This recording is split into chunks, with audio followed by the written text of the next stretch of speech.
وانت بتدخل ابنك اولى ابتدائي، علمه او قول له ان انت لو بقيت عالم ونجحت ودرست وخدت الدكتوراه والماجستير وبقيت عالم هتبقى زي احمد سعد بتزق العربيه.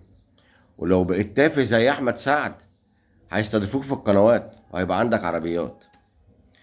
وانت بتعلمه قول له ان انت لو بقيت زي الدكتور مجدي يعقوب يا دوبك يعملوا لك مركز. لكن لو بقيت زي اسمه ايه ده بيكا وشاكوش والناس الهايفه دي هتجيب عربيات ب 50 مليون وهيدوك نمر مميزه. علمه ان الاعلام في مصر ملوش لازمه، وان النوابغ عندنا ملهمش لازمه. علمه ان كزبره جاب عربيه ب5 مليون جنيه، وان دكتور الجامعه مش لاقي يجيب شقه لابنه. وسيبه بقى هو يختار كده او يختار كده، ولو اختار السكه التانيه سيبه عشان ما يدعيش عليك في الاخر. بس وانت بتعلمه كده علمه ان ربنا سبحانه وتعالى قال لما يجي الانسان في الاخره هيقول يا ليتني قدمت لحياتي.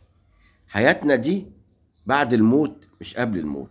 احنا دلوقتي دار ممر، زي ما تكون داخل سوبر ماركت بتشتري وفي الاخر بتحاسب. فاحنا حياتنا او حياه المؤمن والمسلم بعد ما يموت. وما الحياه الدنيا الا متاع الغرور. كل اللي احنا فيه ده احنا مغرورين بالدنيا، لكن في الاخره يا اما جنه يا اما نار.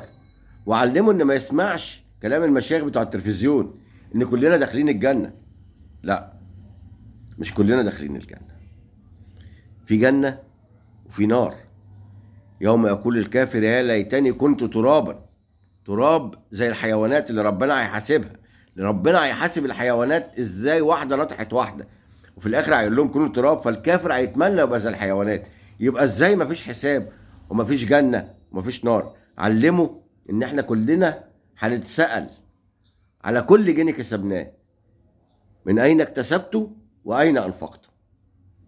لو علمته كده هيعرف ان الناس التافهه دي ملهاش لازمه الا في الدنيا، لكن قدام ربنا حاجه تانية، في محكمه العدل حاجه تانية.